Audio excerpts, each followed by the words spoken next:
સમાચારની સાચી રજૂઆત વિશ્વાસની જમાવટ ન્યૂઝ સાથે। કાયદાના આળસે ગેરકાયદે દબાણની દાદાગીરી, સામડીના વાસ ગામે બાળકોના ભવિષ્ય પર ગંદકીનું ગ્રહણ। ગામડાઓમાં શિક્ષણ સ્તર સુધારવાના સરકારના દાવાઓ વચ્ચે બનાસકાંઠાના પાલનપુર તાલુકાના સામડીના વાસ ગામેથી એક ચિંતાજનક ચિત્ર સામે આવ્યું છે।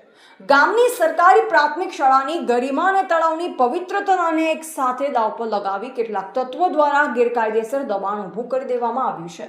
સામડીના વાસ ગામની પ્રાથમિક શાળાની બિલકુલ નજીક અને તળાવની પાળ પર ગેરકાયદેસર રીતે એક છાપરું તાણી બાંધવામાં આવ્યું છે। એટલું જ નહીં, આ સ્થળને કચરાને ઉકેલાનું કેન્દ્ર બનાવી દેવાતા આસપાસ ભારે ગંદકી ફેલાઈ છે। રોજ સવારે ભણવા આવતા માસૂમ બાળકો આ દુર્ગંધ અને રોગચાળાના ભય વચ્ચે બેસવા મજબૂર બન્યા છે। સ્થાનિકોનો સવાલ છે કે જો આ ગંદકીના કારણે શાળાના બાળકો કોઈ જીવલેણ બીમારીનો ભોગ બનશે તો પ્રશાસન તેની જવાબદારી લેશે ખરું? આ મામલે ગામના સરપંચ અને વડીલોએ પરિસ્થિતિ વણસે નહીં તે માટે દબાણ કરનાર વ્યક્તિ સાથે બેઠક કરી અને દબાણ સ્વેચ્છાએ હટાવી લેવા વિનંતી કરી, પરંતુ ગ્રામજનોનો ગંભીર આરોપ છે કે સામેવાળી વ્યક્તિ કાયદાનો હથિયાર તરીકે ઉપયોગ કરી રહી છે। ગામના ભલા માટે જ્યારે અમે વાત કરવા જઈએ ત્યારે દબાણ કરનાર વ્યક્તિ અમને સીધી એટ્રોસિટી કેસ કરવાની ધમકી આપે છે। કાયદો રક્ષણ માટે છે, પણ અહીં તેનો ઉપયોગ ગેરકાયદેસર કામોને છાવરવા અને આખા ગામને ડરાવવા માટે થઈ રહ્યો છે।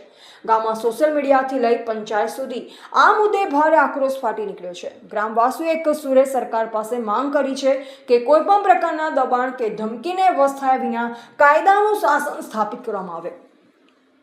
જો બાળકોના સ્વાસ્થ્ય સાથે થતા આ ચેડા તાત્કાલિક બંધ નહીં થાય તો આગામી સમયમાં ગ્રામજનો ઉગ્ર આંદોલન તરફ પણ ફંટાઈ શકે છે।